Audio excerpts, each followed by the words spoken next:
And with the magic of cameras, guess what? My chalkboard is clean, so I can use it again and give you more examples. You see, deflation is the worst nightmare of the Federal Reserve. They've never been able to control deflation. Matter of fact, in 1929, deflation was so bad that Mr. Roosevelt, by 1933, had to close the banks, recall the gold, and use gold to save America. That's right. Gold went up 75% during the deflationary period. And you're going to say, well, Craig, you just talked about deflation reducing the price of commodities, oil and other things. Guess what? Gold is not a commodity. Gold is an asset. That's why you've seen gold stay right where it was, between $1,275 and $1,350. It didn't move at all. Why? Because gold is an asset. But I want to show you why the Federal Reserve prefers to always opt for inflation versus deflation. Okay, now you're going to say, well, wait a minute, would deflation be better? Especially if I was a saver. I mean, if I'm a saver and I have $1,000 in the bank, and that represents my rent and my food for the month, why wouldn't it be better if I had deflation? Because my rent would be less, my food would be less, and my money would spend further. Well, you're absolutely correct. Deflation rewards savers and punishes people who borrow money, or borrowers. Now, what do we have a nation of? We have a nation of borrowers. We're in more debt than we've ever been before. Who's the biggest debtor in the history of the world? The United States government. So they would prefer inflation versus deflation. So you, unfortunately, playing by the rules, playing it close to the vest, staying safe, keeping your money in the bank, are actually getting hurt by the government and the federal policies, Federal Reserve policies. They want inflation, but I want to show you why they want inflation, because without inflation, the system implodes. And I'm going to make just a very simple analogy. Let's say that a handful of you watching and myself, we move to a foreign land and we create our own government. And we decide that we're going to create $100,000. And so we do what we did in the government here in the United States in 1792. We form a U.S. mint and we make a decimal system for our money, starting with a penny, going all the way up to $20 gold piece. And we start creating money. Okay? Now, we take that $100,000 and we lend it out to various people. We lend it out to the shoemaker to make shoes, and the farmer to increase his farm, and to people to buy homes. You remember Jimmy Stewart? Remember the day when everybody wants to know where their money is? Hey, George, your money's in Billy's house, and your money's in Johnny's house, and your money's in the Joneses' house. So we lend this money out because we're good guys at 5%. Okay? So now we have a principal of $100,000, right? We've lent it out at 5%, which means we now have $5,000 due in interest. So what's totally due is $105,000. Okay? Pretty simple math. Now, if we never make any more money, if we stop printing money today and we don't create one more dollar, how in the world do all the people who borrowed this $100,000 to build their businesses pay us back? They can't. So the government next year creates $110,000. And the next year they create $115,000. And the next year they create and we create and we create until we have 18 trillion. I think that's 18 trillion if I remember correctly. Dollars worth of short-term debt and $120 trillion worth of long-term obligation. And you know how we did it? By the magic of the Federal Reserve System. Because you hear all these words about how the Federal Reserve only increased their balance sheet by $3 trillion during 2008 through 2015. And that's true. But remember, we have a fractional banking system. So if a bank borrowed $5, they can make, if they borrow $5, they can make $50. And that's how all of a sudden you see a system to where now about $30 trillion has been pumped into the system. Now, $30 trillion into this type of system should create tremendous growth, should create tons of jobs. Matter of fact, it seems that money printing was supposed to lead, from what we were told, to growth and inflation. But in the short term, what has it created? It's created deflation. The same exact thing happened in Weimar Germany after the First World War. People remember that Germany lost the war. They had to pay war reparations. They had to pay debt on all the money they had to borrow to fight the war. In Germany, Helmar Schlacht, who was in charge of the Bundesbank, in 1919, 1920, finally decided to basically do what our government did, create money. And guess what? In the first couple years, it was pretty good. Basically, they had a zero unemployment rate. Everybody was working in the Ruhr, what was basically their manufacturing center of Germany. The economy was bustling. Everybody thought, hey, great, the Versailles Treaty, even though it hamstrung us, we're going to get back to being a great nation. And by 1923, that deflationary period turned into a hyperinflationary period, to where all of a sudden a German mark that used to be worth 15, or a US dollar that used to be worth 15 German marks, all of a sudden a US dollar became worth 100,000 marks, then 150,000 marks. And you remember the stories of inflation. Matter of fact, in my new book, Don't Bank on It, we show a picture of children playing with packets of money that they made out of building blocks, because they were worth more as play toys for children than they were for actually money. Now, how does this get to where we started in this conversation? How does this affect us? What does this mean to me? When I go to buy gas, or when I go to send my child to college, or when I have to pay my health care bills, or when I get older, pay for home care, or maybe even convalescent homes or a retirement home. Here's what happens. Over the long term, inflation has this insidious ability to be able to destroy the buying power of your dollar in a way that not one in a million can see that it's happened until it's already happened. That's what Lenin said. And John Maynard Keynes agreed with him. He says that it's an insidious process. You can't even see it happening. I think about when I was a kid, my first gallon of gasoline was 23 cents. Today it's $1.67, but in the past couple of years I've paid as much as almost $4 a gallon. I remember when a brand new car was $1,900. Today they're $30,000. I remember when a new home, Melissa and I, we bought our first home, beautiful home in North Phoenix, 37 years ago. Cost us $40,000. That home today is over $400,000.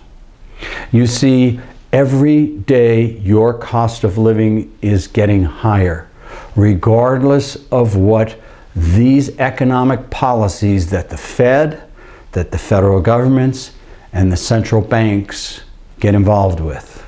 And here's what's concerning to me, and this is why I wanted to come to you with this little tiny understanding, if you will, or this little tiny explanation of what's going on. We just got word that Mario Draghi, the head of the European Central Bank, who has done a miraculous job in following austerity, he's cut back government spending. He's cut back the government. He's allowed Europe to go through some pain so that they can get their books back in order. The same exact things that we should have done in 2008. Instead of creating all this money, we should have let the too big to fails fail. This nonsense that the world would have come to an end is just that, nonsense. Because think about it. When we passed the TARP, it took 3 weeks to pass the TARP. And each week we were told it was the end of the world. And once those rascals in Washington put $85 billion worth of pork barrel spending in the bill, it was finally passed, and then we saved the world. It was nonsense. It was your tax dollars being flushed down the toilet to pay for bad behavior on behalf of people who took big risks in the marketplace. Yet Mario Draghi said, no, we're going to tighten our belts.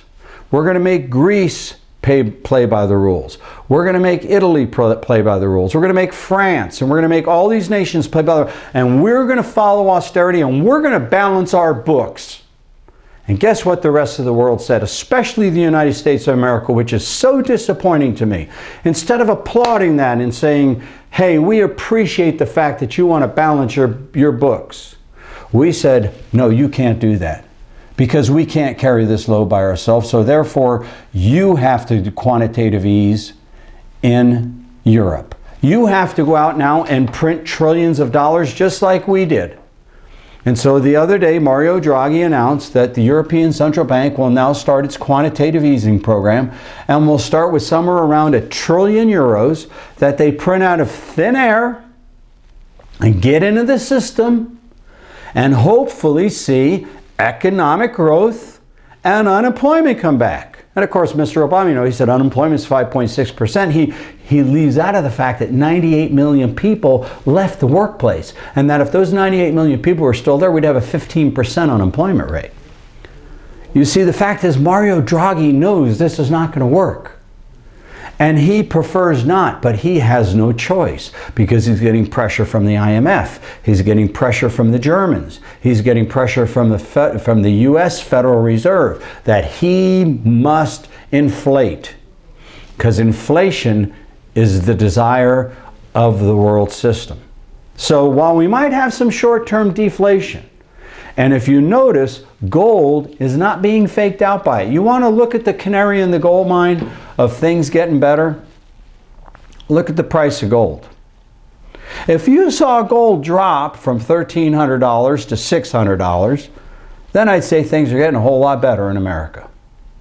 But as long as we see gold doing exactly what it's doing, in that trading range between $1,150 and $1,325 on the top, it shows you that what the manipulation in the money system is doing nothing but making things worse. And whenever we've gone through a repricing of assets in the history of the world, they've been violent repricings. Let me give you a perfect example. How many of you had a home that was worth $100,000, and after the crisis was told it was worth $50,000, and even then you couldn't sell it? Many people just walked away and stuck the banks with those homes. Look at the repricing we're seeing in oil right now. People forget 2005, August. We had $147 a barrel oil. It was way too high. A violent repricing occurred and brought oil all the way back down to $80 a barrel. Whenever you have these type of price distortions in the market, the repricing becomes very violent, very volatile, and very expensive if you're on the wrong side. Now, am I saying take all your money and go out and buy gold? Heavens no. I'm telling you that if you're going to be in the stock market, just like if you're going to jump in your car today and drive down the street, have insurance. If you're going to own a home and you're going to put all those wonderful possessions that you buy in that home, make sure you have insurance on that home. And that's what gold does. Gold is going to be your insurance policy. It's going to make sure that zero interest rate policies that I showed you on the back of this whiteboard, and the flaw in the Federal Reserve System of creating money, having to perpetually create money forever to keep the money system going, how gold will prevent you from being a victim of it. You see, people forget. For years, gold was stable. Gold stayed at $20 an ounce for forever.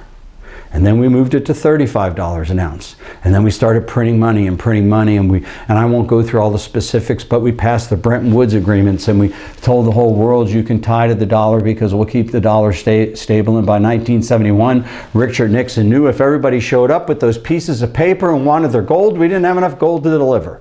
And he had to shut the gold window. In 1975, he allowed you to own gold. And look at 1975 forward. If you were to look, I don't have much room on this board anymore, but if you look at gold in 1975, it was like this, and then it went up to 850 in 1980, and then it came all the way back down to 265, and then slowly has been climbing all the way up to 1300. Why? Because of these policies. Because you see, gold never goes up or down. It's all the currencies that gold is figured in that go up and down. And I know that's hard to conceive, but guess what? If you had put gold away in the 40s, 50s, 60s, 70s, 80s, it'd still buy you the same amount of goods and services that it bought you then today.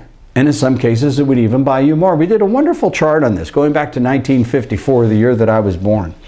And do you know that gold has actually increased in buying power? And you know what's even more amazing? There are times in American history from 1860 to 1890 where our US dollar actually gained buying power. It bought you more than it bought you in the past. Why? Because we had an honest money system. Now, I'm a little bit different than my contemporaries. I don't believe this is the end of the world. I don't believe it's time to buy dehydrated banana chips, machine guns and Krugerrands and survival food and go head in the hills and wait for the end to come. Quite the opposite. I believe we have the greatest opportunity in the history of the world for this country to emerge as the greatest country once again in the history of this world. I believe that 2000 and beyond, Y2K if you will, year 2000, and the century of the year 2000 could be our greatest century. But what we have to do is we have to deal with this $120 trillion worth of long-term liabilities. We have to deal with this $18 trillion worth of short-term debt. What we have to do is we have to be honest with the American people and say we've borrowed more than we can pay back. In essence, we have to go bankrupt. Now, does a nation ever go bankrupt? Of course not. We, the people, are the nation. Do you want to be one of those people that go bankrupt? I sure don't. I want to be part of the answer. I don't want to be part of the problem. I don't want to have to depend on the government. I want to be able to depend on myself to take care of my family. Because the most important thing to me, like I'm sure to you, is your family, your wife, your husband, your son, your daughter, your aunt, your uncle, your mom, your dad, your brothers, your sisters, your grandmothers, your grandfathers. That's the most important thing we have in America is our families. And that's why if you take just as little as 10% and as much as 25% of your holdings and you diversify it into gold that you physically hold in your hands, that you either put in a safe at home or a safety deposit box or a private storage facility or heck in some cases buried in your backyard if you live out in the mountains, you will not fall prey to manipulation that we have seen go on forever and ever. Now look, we get all angry at the fat cats on Wall Street. We shake our fists at them and say you're flying all those private jets over to Davos and you're spending all this money, you know, $10,000 a night on hotel rooms and you people live like royalty. Or we could realize how the game is played, how they play the game. And we can realize that we might not be able to play the game because we're not willing to lower our standards of integrity to that level, but we can protect ourselves against the game. It's almost as if you were buying insurance against their mistakes. The mistakes are going to hit the fan again.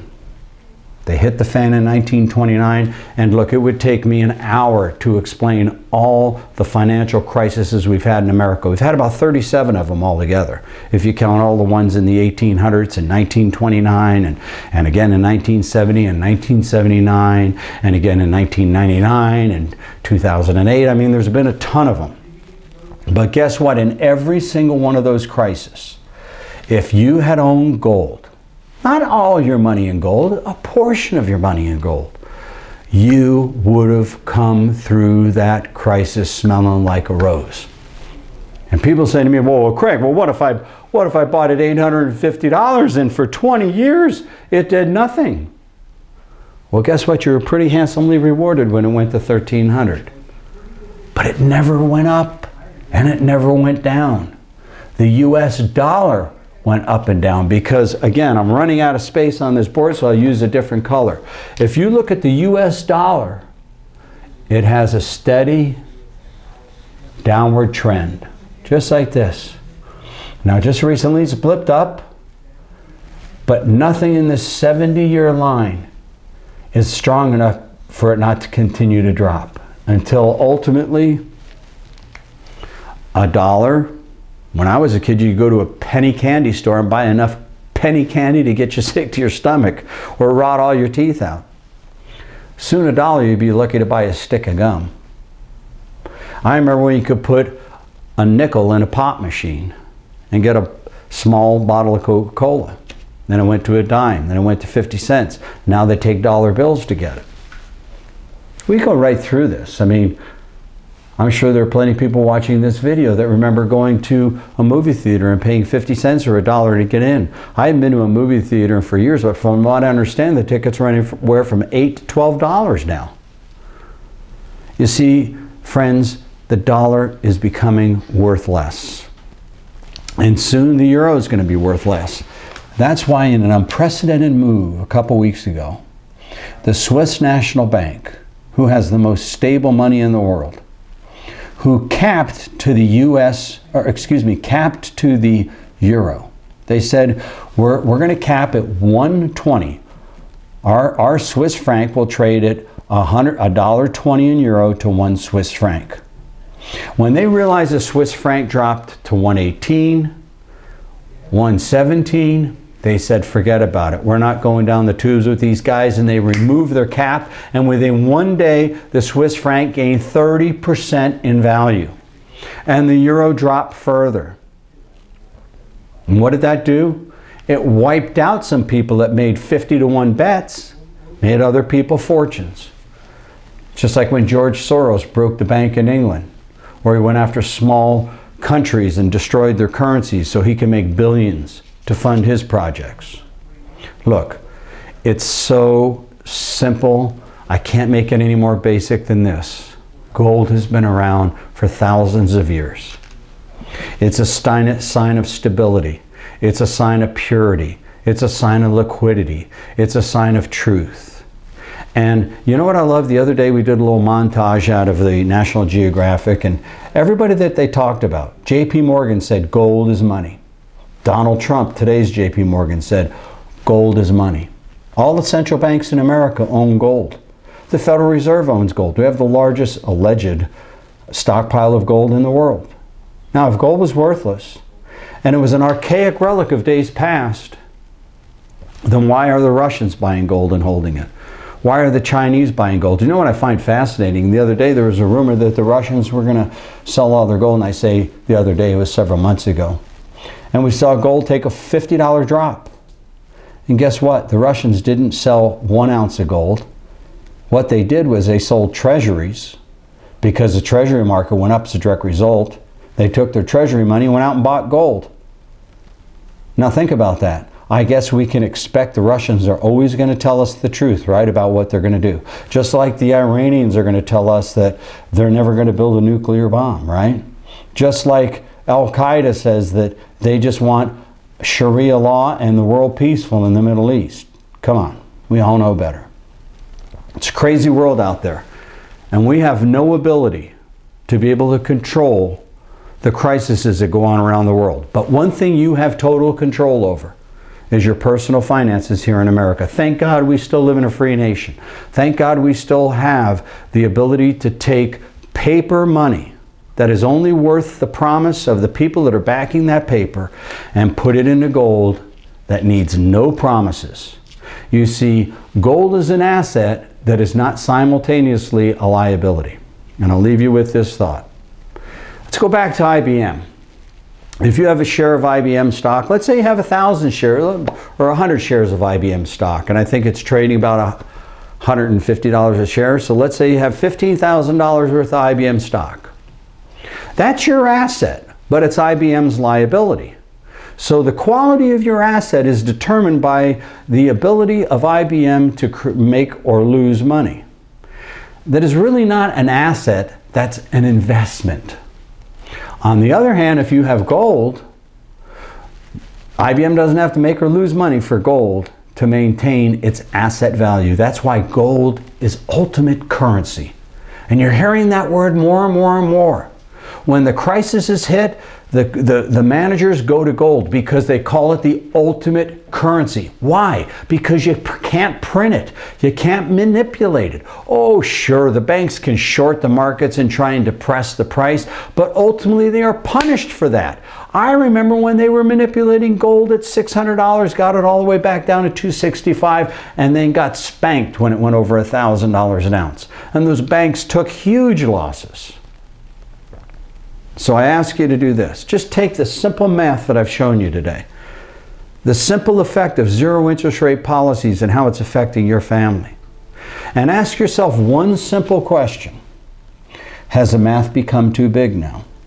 Can America ever get itself out of $138 trillion, that's with a T, trillion, dollars of debt? Do you know 1 trillion seconds of time haven't passed since the day Adam and Eve walked in the Garden of Eden? And we think that we are going to overcome $138 trillion worth of that debt? Even if our economy grew at 7% a year and we maintained our debt level at 17% of GDP, we still couldn't pay off all the money. So guess what we need? The optimistic part. We need a fresh start. You know what America needs is a bankruptcy. America needs to clean the sheets and start over again. When they do that, are you going to lose everything? Or are you going to be sitting on a nice pile of gold that maybe you had a $50,000 portfolio and 10,000 of it was in gold and 40,000 of it was in stocks and bonds and all that, and all the 40,000 or so became worth zero, but your stock or your gold in buying power went to 50,000. You didn't get rich, but you maintained your position.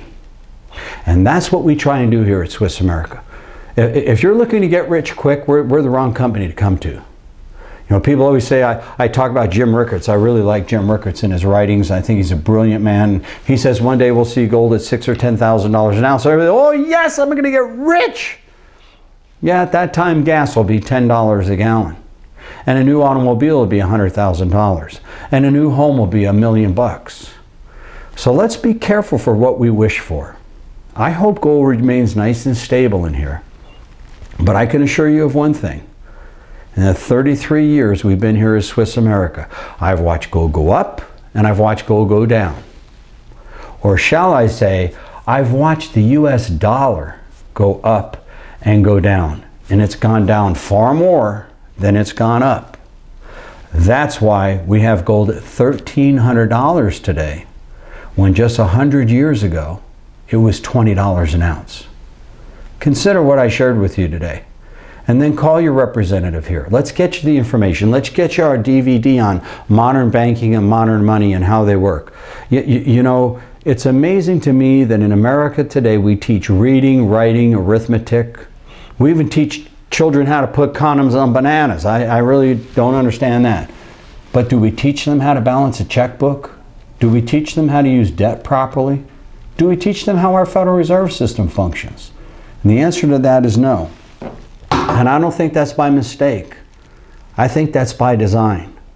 For Henry Ford once said, "It's well that the American people do not understand its money system.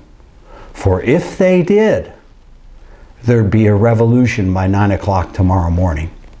Thanks for listening.